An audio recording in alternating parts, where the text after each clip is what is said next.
이 모차르트의 레퀴엠을 연주를 지금까지 하지 않았습니다. 그 이유는 뭐 다름이 아니고 그냥 캐톨릭에서 하니까 우리 개신교회는 하지 않는다. 뭐 그런 이유가 제일 큰 이유입니다.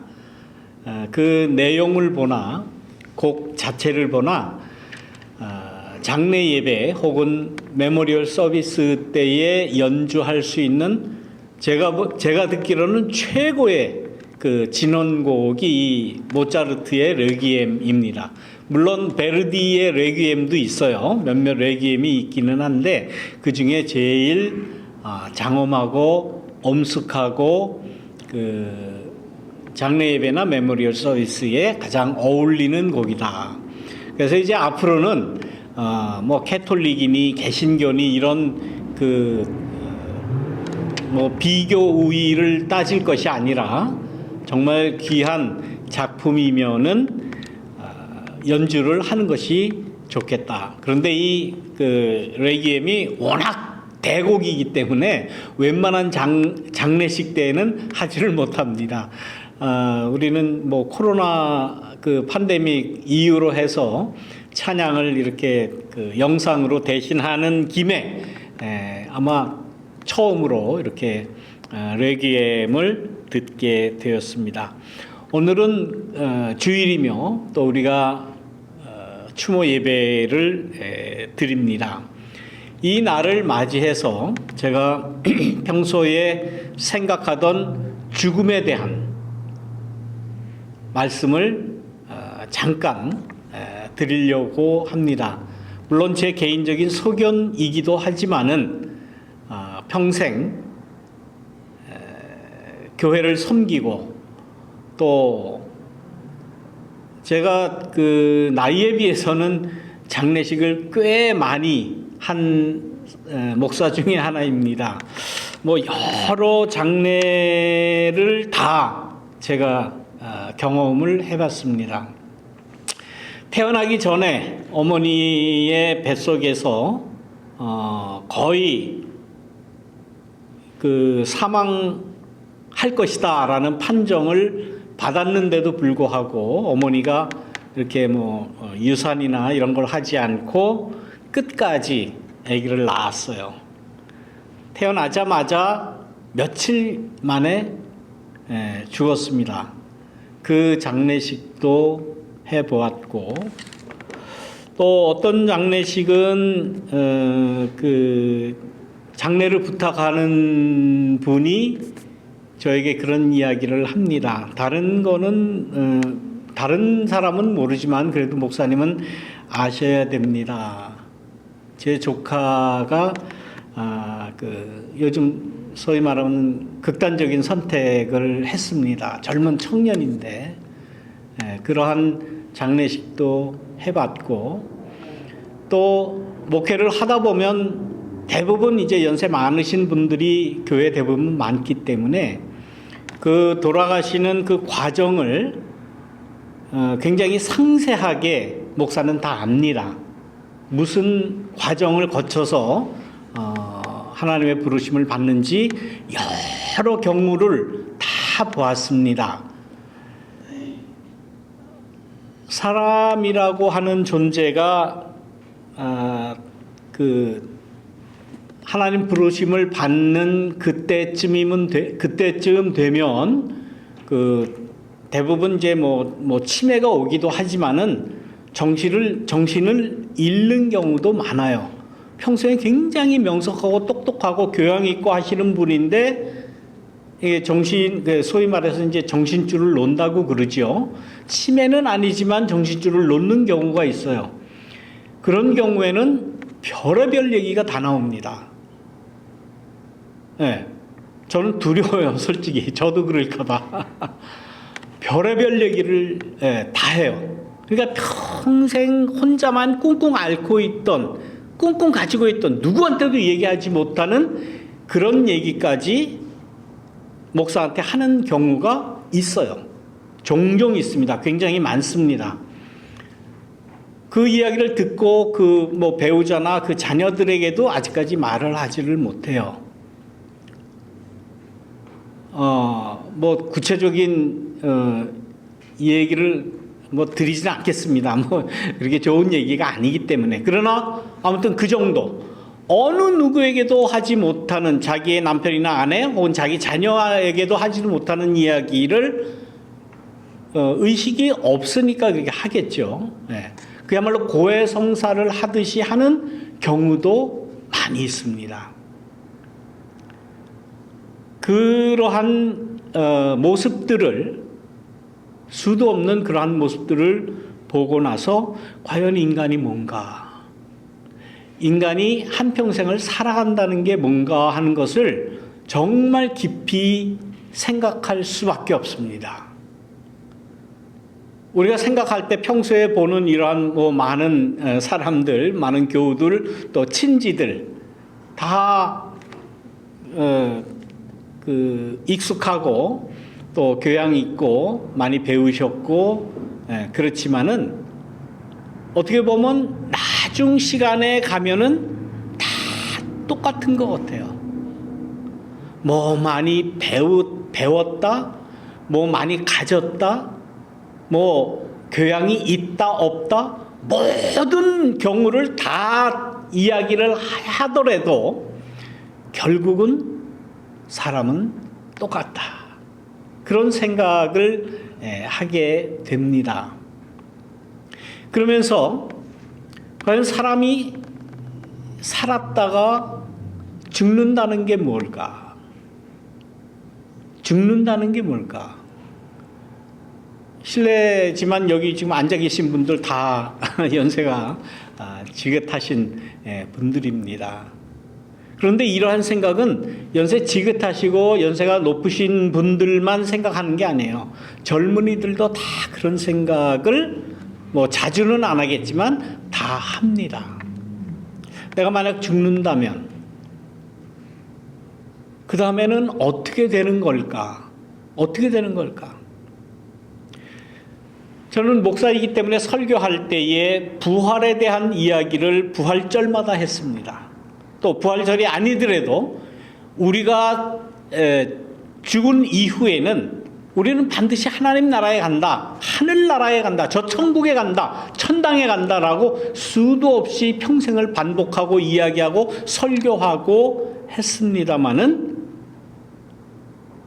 그런 티피컬한 도식적인 그런 얘기 말고 죽음이라는 것이 무엇인가 라고 저에게 이야기하라고 하면 저는 솔직히 모르겠습니다. 당연히 모르죠. 제가 죽어봤어야 알죠. 죽어봤어야, 죽어서 천국에 갔다 와 봐야 아는 것이지 지금 그렇게 하질 않았거든요. 모르는 거예요. 인간은 누구나 다 모릅니다. 알 수 없어요. 이러한 그 죽음이 무엇인지를 알지 못하는 이 인간들의 모습은 예나 지금이나 마찬가지입니다. 모르는 거예요. 안다고 성경에 이렇게 이야기했고 예수님 같이 부활하고 저 천국에 가고 또 캐톨릭에서는 연옥에 갔다가 또 어디 천국을 가든 지옥을 가든 가고 등등 여러 가지 그 죽음 이후에 대해서 이야기는 하지만은 사실은 뭐냐라고, 너의 이야기를 이야기해라. 내가 생각하는 죽음이 뭐고 내가 생각하는 죽음이 어떤 것이냐라고 묻는다면은 대답은 뻔합니다. 모릅니다. 목사들이 저 천국 간다 찬양 부르고 더 우리 요즘 또 장례 예배를 또 그렇게 이야기하거든요. 천국 환송 예배, 천국 환송 예배라고 이야기를 하는데 맞는 말 같지가 않아요. 그냥 순수하게 장례 예배라 그러면 되지 무슨 천국 환송. 글쎄요, 좀 믿음이 없어서 그런지 그건 좀 어울리지 않는 것 같아요. 인간이 죽음에 대해서 이야기할 수 있는 것은 아무것도 없습니다. 구약 성경에 나오는 그 말씀 가운데도 특히 그 다니엘서 이후에 이스라엘 백성들이 나라 다 잊어버리고 다른 강대국에 다 그 나라를 빼앗기고 주권도 빼앗기고 포로로 잡혀가고 아무 자기네들이 할 수 있는 권리가 아무것도 없어졌을 때에 그래도 그 하시림 형제들이라고 이제 이렇게 이야기하는데 그들이 최후까지 나라를 지키려고 전쟁을 하지 않습니까? 우리나라 옛날에 있었던 그러한 뭡니까 의병군들 이렇게 조직을 해서 그냥 백성들이 무기라고 잡고 나라를 지키려고 전쟁을 했던 그런 전쟁을 이스라엘 사람들도 많이 했습니다. 그런데 이스라엘 사람들은 주일날은 아무것도 하면 안 되는 거 아닙니까? 안식일을 거룩하게 지켜야 되니까. 전쟁도 안 했어요. 그 사람들은. 왜? 하나님 말씀을 지켜야 되기 때문에. 그런데 아수르나 바벨론이나 이런 그 나라에서 그걸 알아요. 이스라엘 사람, 유대 사람들은 주일날은 아무것도 안 하고 전쟁도 안 하니까 주일날이 아니죠. 그때는 안식일날. 안식일날 그들을 공격하자. 그래서 무수한 그 전쟁에 나갔던 청년들이 죽은 겁니다. 전쟁할 능력이 없어서 죽은 것이 아니라 안식일에는 아무것도 하지 않아야 되기 때문에 손 놓고 있는데 죽은 거예요. 그 사실을 이스라엘 모든 사람들이 알고 특히 그 부모들이 알고 얼마나 애통해 하겠습니까? 전쟁을 했다면 이길 수도 있는데 저항할 수도 있고 이길 수도 있고 승리할 수도 있는데 안식일날 아무것도 하면 안 된다라고 하는 그 말씀을 지키기 위해서 죽어갔던 거예요. 거기에 대해서 후에 이스라엘의 그 랍비들이 혹은 제사장들이 율법사들이 하나님 말씀을 전하는 사람들이 그런 생각을 하게 된 거예요. 저들은 죽었지만 다시 살아난다. 죽었지만 저건 죽은 게 아니다. 왜? 우리들의 가슴 속에 아직도 저들의 그 억울한 죽음이 저들의 그 피눈물 나는 그 한이 우리의 가슴 속에 있는데 그들은 죽을 수 없다. 우리의 가슴 속에 우리의 이 끓는 이 신앙심 안에 혹은 애국심 안에 그 사랑 안에 저들은 다시 살아난다 라고 생각했던 것이 바로 부활신앙의 효시입니다. 그때부터 이스라엘 적은 그러한 그 신앙 공동체 안에는 우리는 죽지만 죽지 않는다라는 신앙이 그때부터 싹 터 올랐던 거예요. 그것이 신약시대 예수님 이후로 넘어와서 바울을 중심으로 한 신앙 공동체에서 그야말로 꽃을 피게 되는 겁니다. 오늘 우리가 읽은 이 고린도전서 15장에 있는 사도 바울의 이 말씀, 저는 사도 바울의 글 가운데 가장 아름다운 가장 훌륭한 또이기도 하고 또 제가 제일 좋아하는 그러한 말씀이 바로 이 고린도전서 15장의 이 말씀입니다. 그래서 오늘은 이 말씀을 우리가 평소에 읽는 새 번역으로 읽지 않고 개역 그 옛날 번역 그 성경 말씀대로 읽은 것입니다. 때가 되면 나팔 소리가 나고 죽은 자들이 썩지 아니할 것으로 다시 살아난다 라는 그러한 고백이에요. 고백이라기보다는 어떻게 보면 이건 선포예요. 다시 살아난다. 우리는 죽지 않는다 라는 그러한 선포를 지금 사도 바울은 하고 있는 것입니다. 썩을 것이 불갑을 썩지 아니할 것을 입을 것이다. 죽을 것이 죽지 아니함을 입을 것이다. 계속 또 반복합니다. 썩을 것이 썩지 아니함을 입고 죽을 것이 죽지 아니함을 입을 것이다. 결정적으로 사망에 대해서 선포를 하듯이, 사망이라는 것이 뭐냐? 죽는다는 게 뭐냐? 사망아 너의 이기는 것이 어디 있느냐? 사망아 너의 쏘는 것이 어디 있느냐? 사망에 쏘는 것은 죄요, 죄의 권능은 율법이다. 이 말은 이게 쉽게 나올 수 있는 말이 아닙니다. 쉽게 나오는 얘기가 아니에요.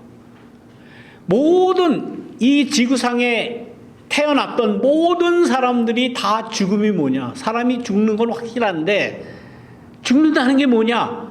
라고 생각하고 하다가 그냥 죽어간 사람들이 대부분 그렇게 죽어갑니다. 사람은 다 죽는 거니까, 그러니까 다 죽는 거지. 다른 사람도 다 죽는데 나라고 안 죽겠나? 때가 되면 죽겠지. 늙으면 죽겠지. 병 걸리면 죽겠지.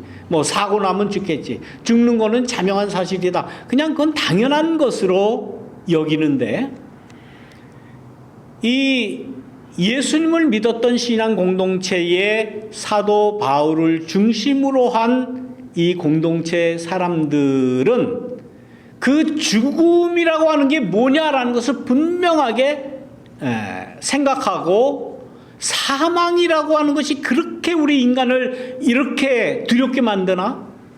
죽음이라는 것 앞에서 사람이 이렇게 무력해야 되나? 이렇게 아무 저항도 해보지 못하고 그냥 다른 사람도 다 죽으니까, 모든 생물은 다 태어났다 다 죽는 거니까 그저 그 순리대로 그냥 죽어가는 것, 그렇게 생각은 안 했다는 거예요. 여기에서 신앙인들의 독특함이라고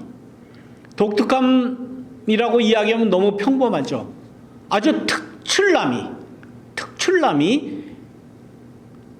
특출난 그 캐릭터가 여기에서 살아나는 거예요. 다시 말하면 신앙인의 아이덴티티가 뭐냐, 우리는 어떤 사람이냐라는 죽음에 대한 이 선언, 죽음에 대한 경고, 죽음에 대해서 나를 죽이려고 죽음이라는 것이 내 앞에 왔느냐?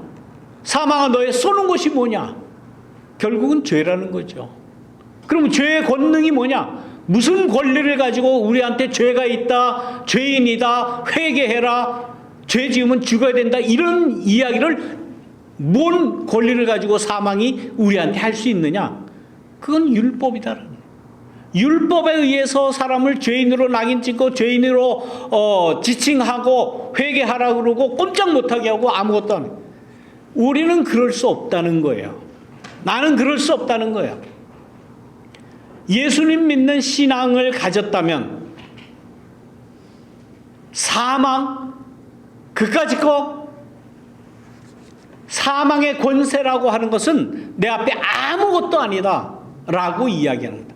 우리는 그 사망을 이길 수 있다, 그 사망을 초극할 수 있다, 초월할 수 있다라는 그러한 대단한 신념을 갖게 된 것, 이것이 바로 그리스도인이에요. 이것이 바로 사도 바울이 우리에게 이야기하는 죽음이라는 거예요. 거창합니다. 이러한 신앙의 자존심 앞에 어느 누가 너 죽어볼래? 이런 말을 하겠어요. 그러면 우리 신앙인들은 어떻게 대답해야 되겠습니까? 죽여라. 나를 죽인다고 한들 내가 가지고 있는 이 신념을 버릴 것 같으냐? 나를 죽여서 숨통을 끊는다고 한들 내가 사망 앞에, 사망이 죄라고 낙인 찍은 그 죄 앞에, 율법 앞에 내가 굽힐 줄 아느냐? 죽여라 라고 고개 빳빳이 들고 대드는 게 그리스도교 신앙이에요. 적어도 우리는 이런 신앙을 믿고 있는 사람입니다. 거기에 대한 인식이 얼마나 있는지, 거기 확신이 얼마나 있는지, 나도 그렇게 신앙 고백할 수 있는지, 사도 바울같이 사망에 대해서 죄의 그 권능인 율법에 대해서 이렇게 대들 수 있는지는 그건 모르겠습니다만은 적어도 우리가 믿는 신앙은 그런 신앙이에요. 이 신앙을 어떻게 감당하겠습니까? 누가 감당을 하겠습니까? 아무도 감당할 수가 없어요. 죽이라는데 날 죽여라. 잡아 죽여라. 그런 삶을 살아간 분이 예수 그리스도라고 하는 확신을 사도 바울은 가졌던 거예요. 바울은 물론 예수님 생전에 만나지 못한 사람입니다. 그냥 얘기만 전해 들은 사람이에요. 또 자기가 가지고 있는 나름대로의 개인적인 영적인 체험을 통해서 어떤 환상이라고 할까요? 비몽사몽강이라고 할까요? 다른 어느 누구는 알 수도 없는 그런 체험을 통해서 예수 그리스도에 대해서 자기는 확실하게 나의 구주다, 나의 그리스도다라고 고백을 한 사람입니다. 예수를 그리스도로 고백한 이 사도 바울이 끝까지 놓지 않고 주장하는 것은 예수는 그런 죽음을 산 사람이라는 거예요.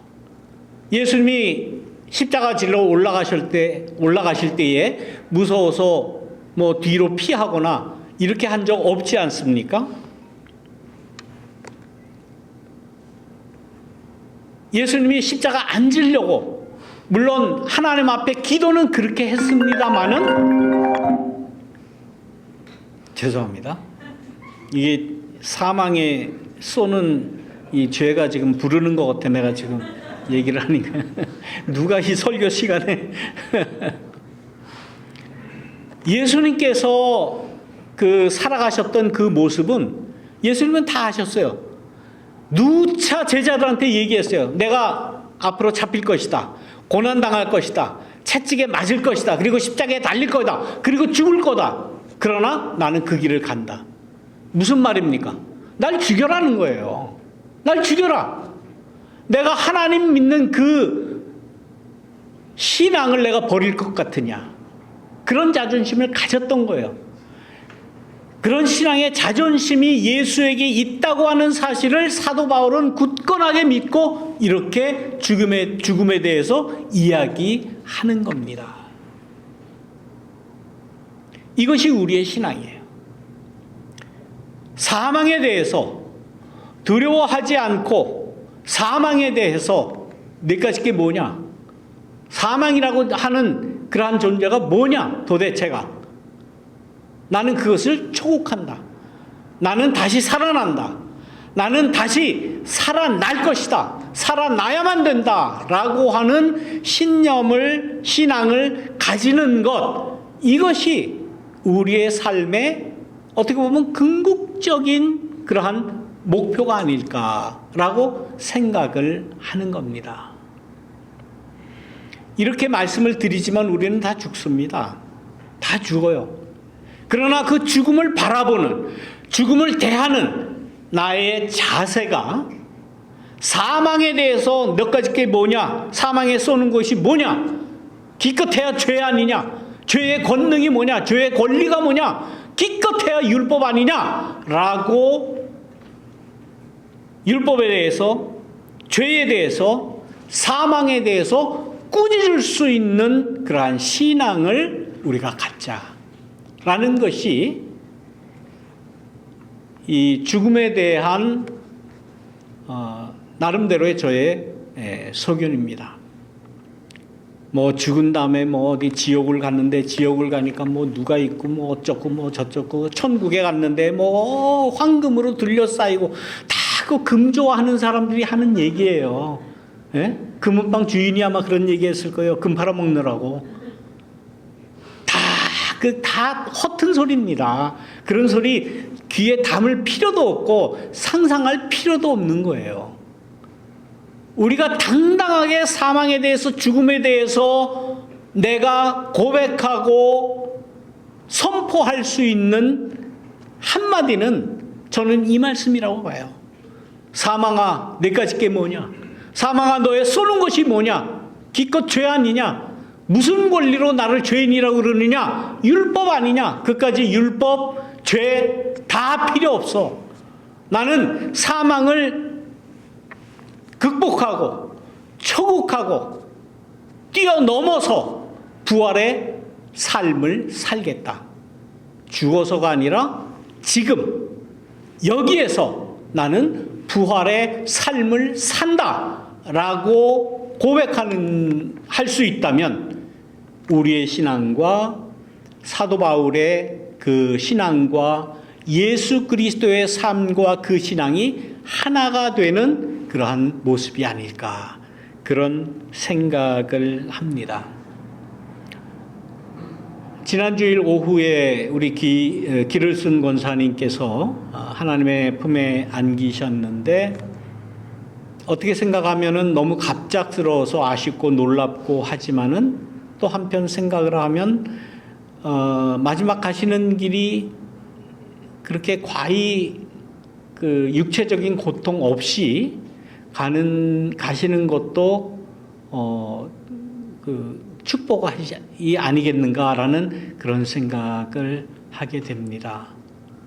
요즘 영양들이 너무 좋고 또 좋은 약들도 많이 드셔서 가실 때에 그 참 힘들게 가시는 분들도 많은데, 그냥 어떻게 그냥 아침에까지 통화를 했거든요. 그런데 저녁에 가셨다는 소리를 듣고 많이 놀랐습니다마는 참 하나님 앞에 가시는 그 모습이 비교적 그 큰 고통 없이 가셔서 한편으로는 참 다행이다라는 생각이 듭니다. 권사님께서 87년을 사셨어요. 87년을 사는 동안 77년에 미국에 오셨다고 합니다. 그리고 미국에 오셔서 약 25년간 그 항공기 부품 이렇게 그 제조하는 회사에 다니셨다고 그래요. 그러니까 한 25년간 그 방위산업체 회사겠죠. 그런 데서 일을 하시고 87년 평생을 사는 동안 어려운 일이 왜 없으셨겠습니까? 한평생 사는 동안 어렵고 힘들고 괴로운 이야기를 하라고 하면은 뭐 이루 말할 수 없는 이야기들이 많이 나올 겁니다. 사람들은 다 마지막에 그 자기의 생을 돌아볼 때에 억울하고 참 괴로웠고 슬프고 한 그 부정적인 그러한 이야기가 많이 있을 겁니다. 예수님도 그러셨어요. 죽음에 대해서 억울함을 따지자 그러면 예수님만큼 억울한 사람이 어디 있겠습니까? 그러나 예수님께서 십자가에 달리셔서 하신 7마디 말씀 중에 아버지, 내 영혼을 아버지께 의탁합니다. 아버지께 부탁드립니다. 모든 것을 다 하나님 앞에 맡기는 거예요. 내가 판단하지 않아요. 내가 억울합니다. 내가 이렇게 죽을 수가 있습니까? 세상에 이런 그런 컴플레인 안 하셨어요.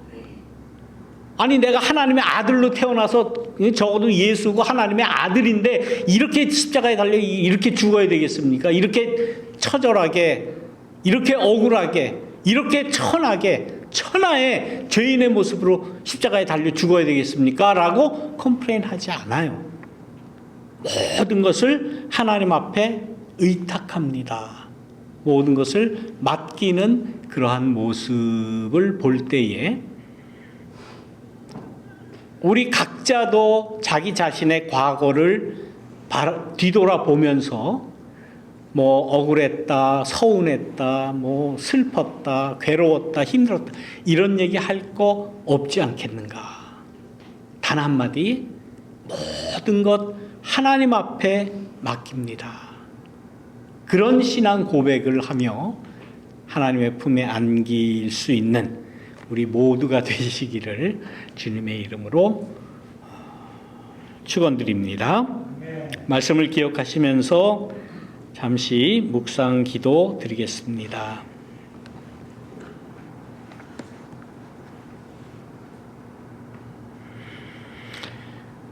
사랑과 은혜가 충만하신 하나님, 주님의 은혜를 감사드리며 우리가 이 땅에 태어난 것, 또 평생을 살아온 것 주님 앞에 감사를 드립니다. 언제 사망에 대해서, 죽음에 대해서, 죄에 대해서, 죄의 권능에 대해서 우리가 사도 바울과 같이 선포할 수 있는 담대한 신앙, 죽음을 극복하는 신앙을 우리가 모두 가질 수 있도록 인도하여 주시옵소서. 예수님의 이름으로 기도드립니다. 아멘.